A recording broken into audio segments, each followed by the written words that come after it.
Hi guys, today we're talking about limits. So we're just going to spend a little bit of time at the end of our year of pre-cal diving into a couple calc topics. Limits are something that you may see in some college math classes, and so I want to make sure that we talk about them. We also did limits back in some part at the beginning of the year when we were talking about like our family of functions, and we were talking about like as like x went on and on forever, then y would also go on and on forever. So as we're talking about limits today, this is essentially a calculus concept, and its calculus definition. The limit, let me rewrite this. We'll say the definition is a limit is a value a function approaches. Approach is kind of the word that we hear a lot when we're talking about limits. Like this is kind of like the key word that we're going to see, or that you may use, or that I may use a lot. So approaches is intentionally used. It's the value a function approaches as x, which is some input, approaches another value, or a certain value, we can say.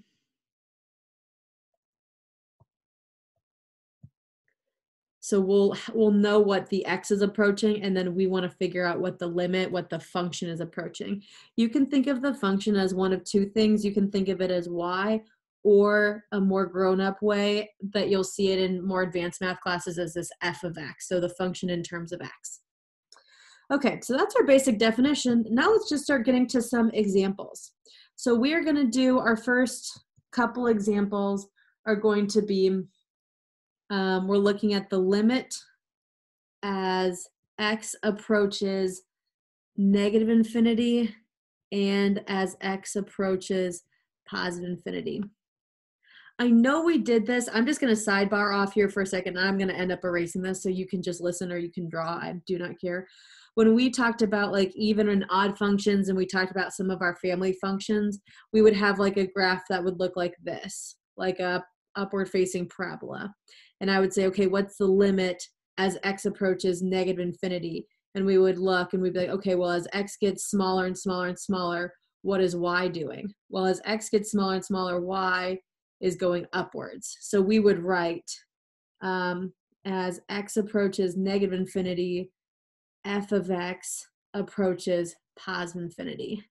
And then we'd go the same thing for the other way. We'd go, okay, well, as x approaches positive infinity, what does y do? Well, y also approaches positive infinity, it gets bigger. And I just happened to do an example where they both were the same, but these are not always the same things. So that's like the even and odd stuff that we talked about in I think it was section 1.3 in our BFFs, but I could be wrong. So I know I've shown you this. It's been a while since you've seen that, so I just wanted to do a quick refresher. But let's get rid of this nonsense for now. Okay, so going back to our new material, it says the limit as x approaches negative infinity and as x approaches positive infinity. And so what we're asking is like, what does f of x approach? So in your head, you're kind of thinking, what does f of x, or what does my function approach? Okay, so the first example we'll do, it says limit of x plus 1 over x as x approaches positive infinity. So I wrote it in that order, and you read it that way. You say limit of my function as x approaches infinity. I think that makes the most sense. I think that's the clearest way to read. And so we're going to like have a little answer right here. So I'm going to do my work for that separately. Okay, when we have like x's in here and we're approaching infinity, we can think of this a couple different ways. One way to think about it is to divide every term by x. So then we're able to cancel things out or get zeros, get things to be not relevant, and then we'll simplify our fraction. So like one way I'm going to do in purple is to divide everything by x. Okay, this is helpful because now I'm going to get rid of all my x's and I'm only going to have numbers. So x divided by x is 1. 1 divided by x, that's going to be, depending on what x is and it's approaching infinity, if it's a really big number, 1 divided by a really big number gets smaller and smaller and closer to 0. So it essentially is 0, it doesn't matter. and then x divided by x is 1. So I can think of this as 1 over 1, which is as simple as just 1. Another way that I've thought about this in the past, I'm going to do this in red, is thinking about like just physically putting in infinity for my x's. So I can think of this as like some really big number plus 1 over some really big number. As these infinities get bigger, this 1 becomes less relevant. Like 1,000,001 is not much different than 1,000,000. And you can think of that like as big of number as you can think. So essentially this just becomes infinity over infinity. And when you're dividing one big number by its exact same big number, then you end up getting 1. So either way, our answer is going to be 1. The limit as x approaches infinity of this function is 1. Again, essentially like this 1 is just too small to matter. So if you're like, how did I get rid of that 1 from like step 1 to step 2 of the red, or even step 1 to step 2 of the purple? It's too small to matter. Like it just won't change anything. Okay. And so like if you want to think about this in words, and I'm just going to do this for a couple, I won't promise I'm going to do these for all of them, but sometimes I think it's good to mentally think about like, what are you saying? Like, what does this mean? This is essentially saying as x gets bigger, then y, or again, you can think of it in a more grown-up term, f of x, gets closer to 1. And we're going to look at graphs in a second. So if you're more visual, we'll get there in a second. Okay. So we can think about this by like kind of plugging into my equation and going from there. Another way we could do this is we can evaluate. So I'm going to evaluate the limit of x raised to the 1/3 as x approaches positive infinity. But I'm also going to do the limit of x raised to the 1/3 as x approaches negative infinity. So I'm going to do both of them.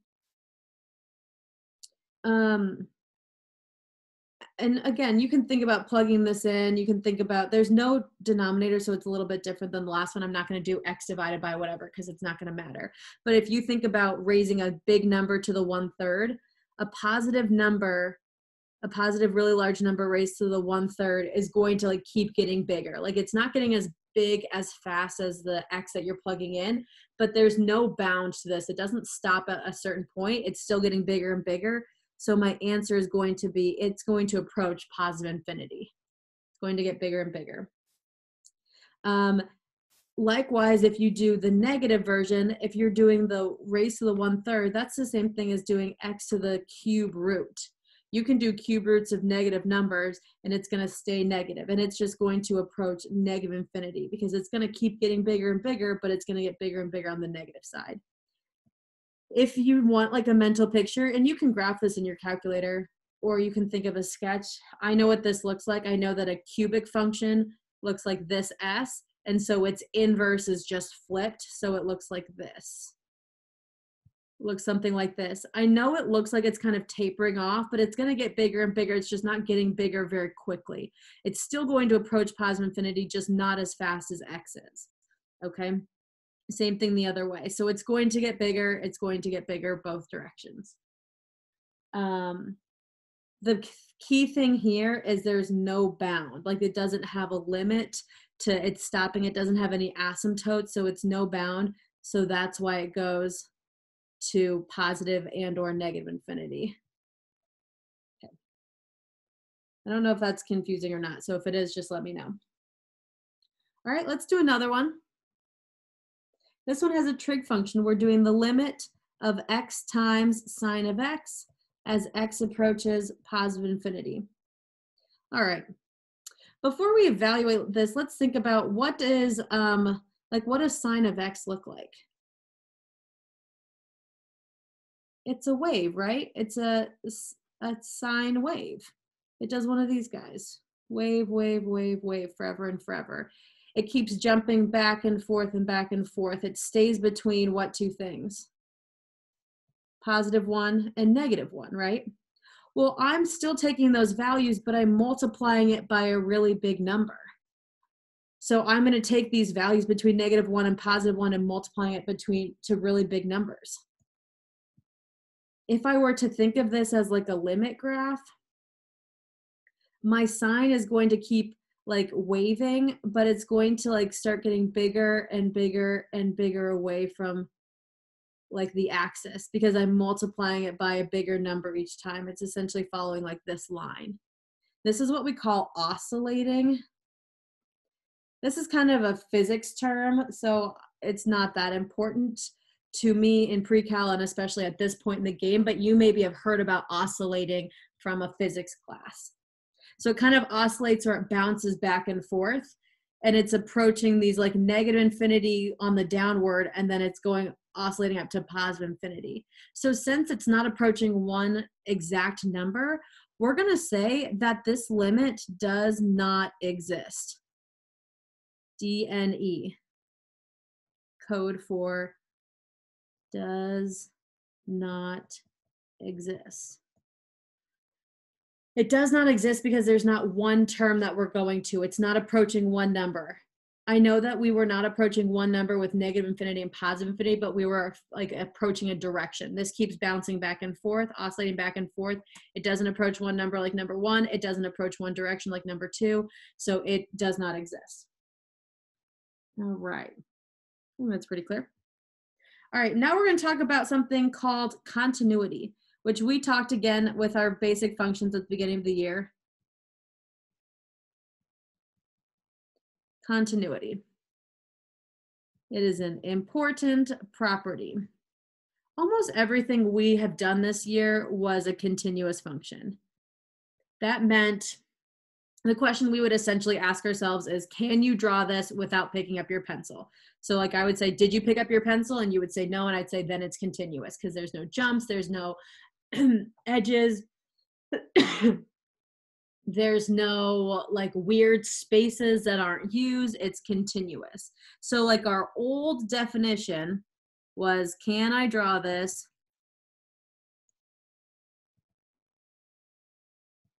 without picking up my pencil?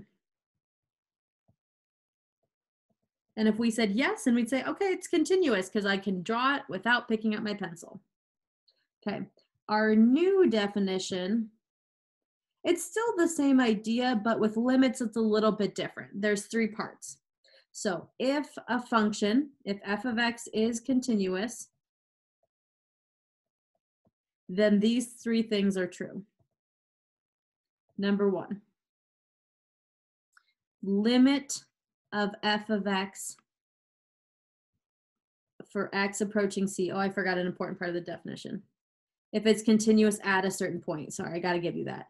If it's continuous at x equals c, so it's at some specific point. Maybe c is 5. Maybe c is negative root 2. I don't care what c is, but it's at a certain point. Okay, so if it's continuous at this certain point, then the limit of the function as x approaches that point must exist. It must be real. Also, f of c, if you plug this point into your function, you should have a point.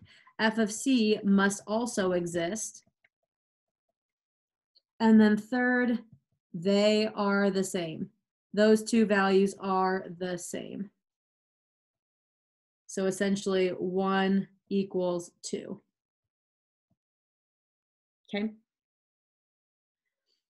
If this is confusing, hang tight because we're going to talk about it in a second. All right, let me make sure I said everything before I move on.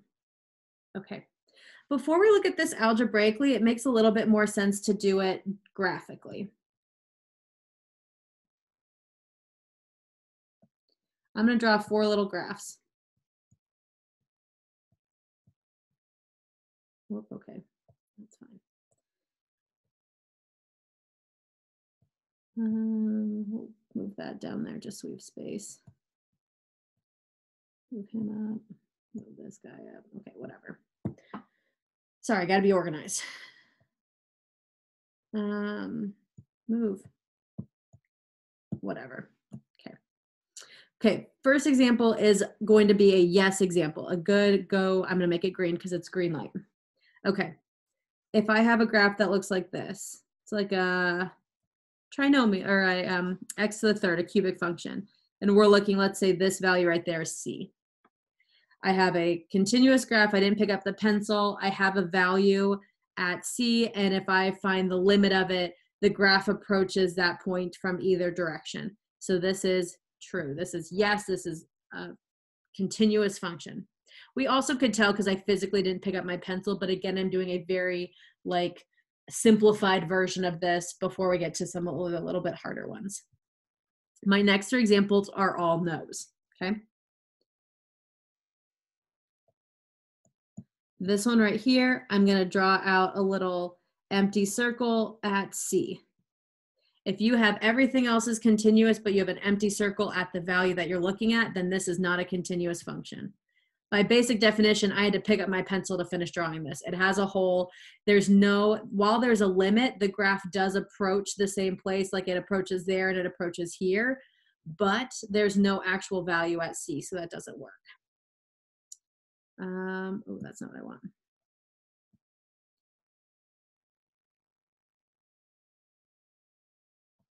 When I have a physical gap in my picture, that is not continuous. I do have a point at C, the solid dot I have right there, but my limit is messed up because if I approach from the like the negative side, the left-hand side, then it's going to be one number, and if I approach from the right-hand side, it's going to be a little bit higher of a number. So since those are not the same, there is no true limit, and so that means that this is not true. And then the last version, let's say I have a hole, but then let's say I fill in that with like a solid dot down here. They're on the same line. So C, there is a point that's C, and there is a limit because both of these directions approach the same point, but this point and this point are not the same. So that's why there's no limit. Okay, so those are examples. They have to have the same point as the same limit going from both directions. All right, now let's look at a problem more algebraic, not just graphically like this. A straight line. That's gonna be good enough. Okay. Where am I? Okay, so we're gonna do a few examples. I'm gonna say, is this continuous? That's messy.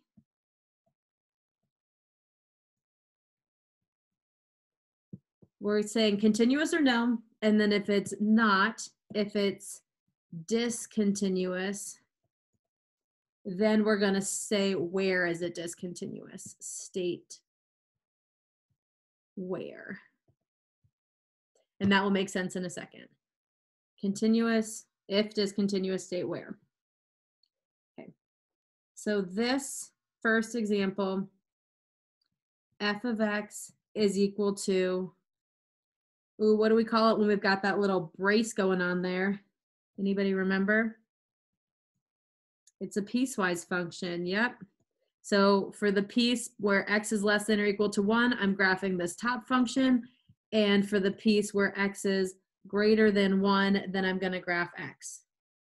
So I'm graphing two different functions. When it's less than or equal to 1, I graph the top one. When it's greater than 1, I graph the bottom one.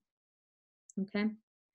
You can graph first and then do your algebra. It doesn't matter to me. I think the graph really helps. I'm a little bit more of a visual person anyway, so I like to do this. And if you're not sure what's going on, graph it in your calculator. These are both very basic graphs that we've definitely graphed in our piecewise and you've graphed before this. With piecewise, you can think of like, this is where my 1 is, this is where the graph is going to change. So I'm going to draw like a preliminary line. X 2 minus x squared, that's going to be an upside down parabola going through positive 2 and facing down. So it's going to look something like this. Oh God, try again. Slightly better. And it would keep going past that line, but I'm going to stop it here and put a dot.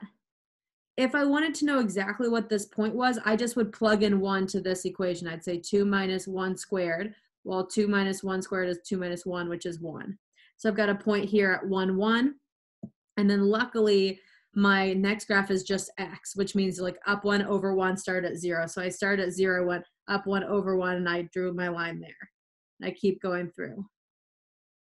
And I'm actually going to erase this part over here because this is not technically part of my graph, so I'm going to erase it. I'm going to trace over it all in black. I've got this upside down parabola line, and then that line goes on and on forever. Okay, so first thing we need to do, we got to check all of the little pieces that we had before. We had, does the limit exist? So we got to find the limit. Now, we're finding it at 1. 1 is our C. So you can think of like x equals, or C equals 1. I guess that's a better way of saying it. C equals 1. So first thing I need to do is do like my step 1. I'm going to change colors just so we know this isn't the problem. To a color that I haven't done yet. I have to find my limit. So I'm going to do my limit of my function as x approaches 1. Now, we have to do it from approaching 1 from the left side, so coming from these negative numbers. I know we talked about this, but I also know it's been a minute. We put a little negative sign behind the 1. That means we're approaching 1 from the left. And then I'm going to have a number there. And then we're also going to see what happens when we do the limit of my function as x approaches 1 from the right-hand side. It says right. Okay. So as we approach my function, as x approaches 1 from the left, what does my function do? As you can see, as we follow the yellow highlight, as I approach 1, my y value, where x is 1, y is also 1. So I'm going to say it's going to be 1. Now, if I go from the other side, over here, down to the line, it's approaching x equals 1. Well, it also goes to where y equals 1. So it's the same on both of them. Okay, we're off to a good start. Now I have to do, my second step is, does f of 1 exist? Is that a real number? Yeah, I just found that a minute ago, right? I had to find where they connected. I plugged it right in here. F of 1 gives me a y value of 1. Step 3 asks, are they the same? Does 1 equal 2? The answer is yes, they are all 1. So yes, this is continuous. Since it is not discontinuous, I'm not going to ever state where. It's continuous at the point that I asked. It's continuous right here. We are good. All right, let's do another example.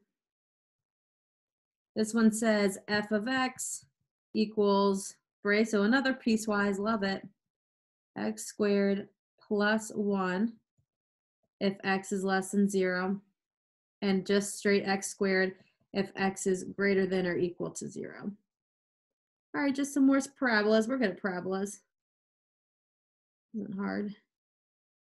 All right, so I'm changing at 0, which is the y-axis. So I'm not going to draw a little, pitter-patter mark on my paper. I'm just going to draw these graphs. So the red will be the one on the left, the top one, x squared plus 1. So it's a parabola, but I'm going up 1 unit. So I'm starting here. Ooh, do I get to do a solid or an open circle? Oh, it's got to be an open circle, my bad. Open circle at 1, and then it's a parabola off this way. Very nice. As x is greater than or equal to 0, I'm just doing a normal x squared. So that's going to be just a normal parabola through 0, 0. And this time I do get to use a solid mark because I've got a greater than or equal to. So solid mark, parabola. All right, cool. Okay, now I got to check my limits. So I got to do my limit as we approach. This time 0 is going to be my c, and I'm going to write that there, c equals 0.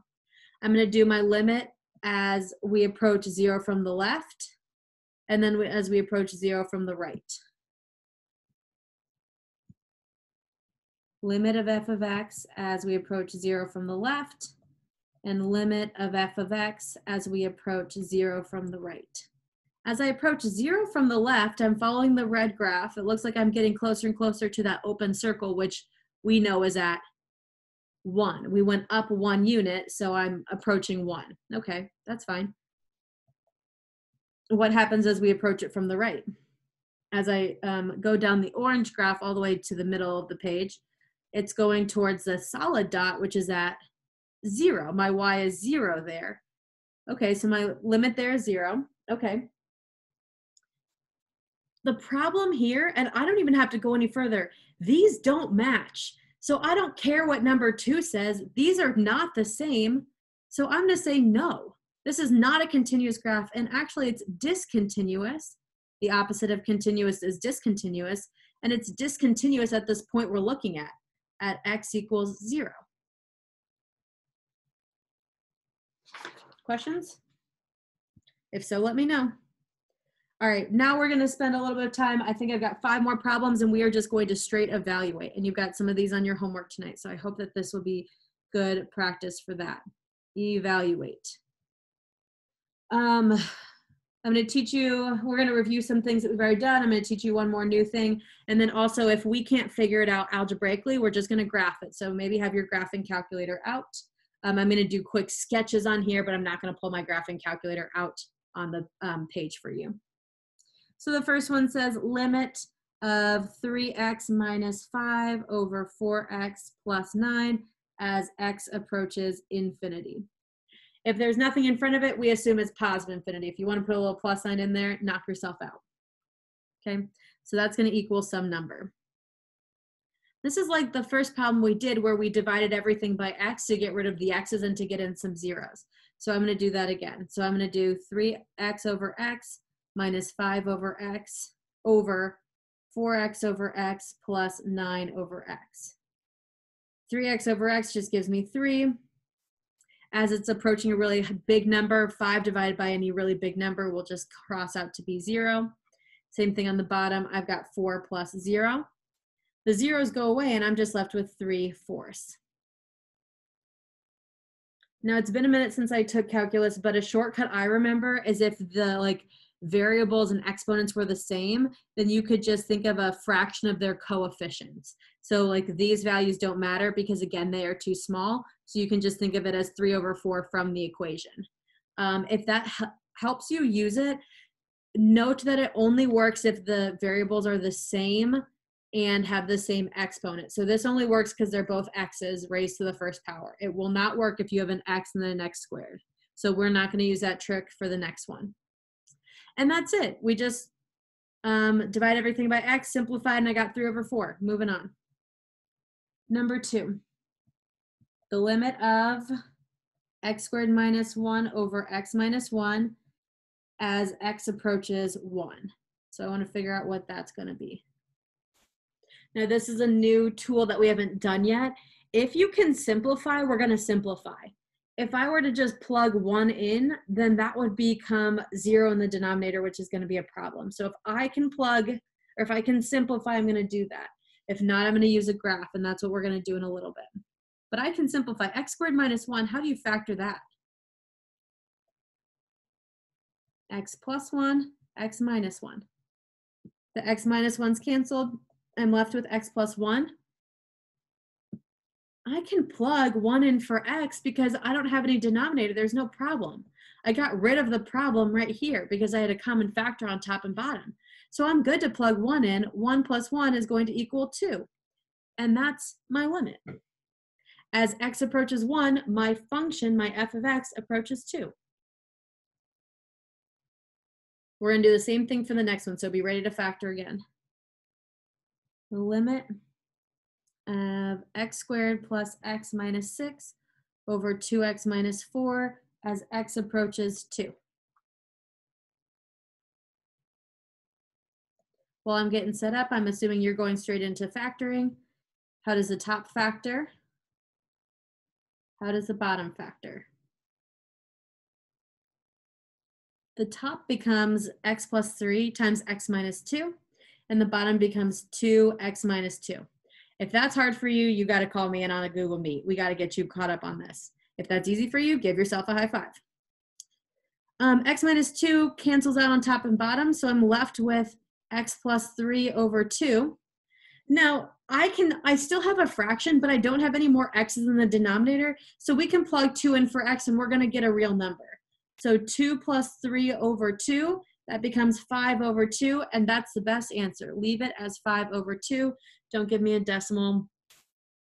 It's not wrong, it's just not my fave. Okay, the last 2 examples, we're going to do graphs, okay? The reason is, and we're going to see it in a second, is we're not going to be able to simplify or evaluate like we want. And so we don't need to get scared just because it doesn't look like what we want it to. We can still make it what we want. So we're doing the limit of x minus 3 divided by x squared minus 1 as x approaches 1 from the right.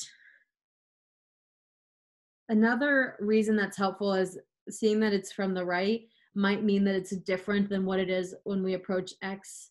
X approaches 1 from the left. And so a graph is also a really good thing to look at now, so you can see if there is a difference, and if there is, what is the difference. Now, if I wasn't sure what was going on, I would immediately try and like simplify, be like, okay, well, I can factor x squared minus 2, that becomes, or sorry, x squared minus 1, that becomes x plus 1, x minus 1, and I get all excited and then be like, okay, well, that didn't help because I can't cross anything out. What I am going to do, though, is use either my graphing calculator or my awesome knowledge from our rational functions unit and graph this. Since I've got x squared on the bottom, it means that I'm going to have 3 parts. My vertical asymptotes are at -1 and at +1. I've got a graph that goes in the middle, little parabola in the middle. This is not exact, so just let it be. And then I have to go to the opposite corners, and those guys approach 0. They don't cross 0, they approach 0. Again, if you don't trust me, if you can't see this off the top of your head, throw it in your graphing calculator. It looks something like this. Again, just a sketch. Now, if I'm approaching, as x approaches 1 from the right, what is my function doing? As x approaches 1 from the right, we already know that our asymptotes are at -1 and +1. So I'm approaching this vertical asymptote from the right. So I'm following this line down here. And what is it approaching? It's not approaching a real number. It's approaching like a place. It's approaching that negative infinity. It's approaching that concept, I guess. If you want to call it a number, you can, but it's just the idea that it's going to go on and on and on and on forever. It's never going to stop. It's not going to go to one certain number. And that's my answer. Negative infinity, positive infinity, those are legit answers. Just as legit as a whole number or a fraction like we've seen before. All right, last one, number 5. We're going to do the limit of x minus 2 over radical x squared minus 4 as x approaches 2 from the right. The minute I see this, I'm not even going to simplify it. I don't really know where to start. I'm going to go graph. And I don't know what this is off the top of my head. This is not like a normal parent function that's easy to just kind of look at and see. So I'm going to throw it in my calculator. And when I did, I got something that looked like this.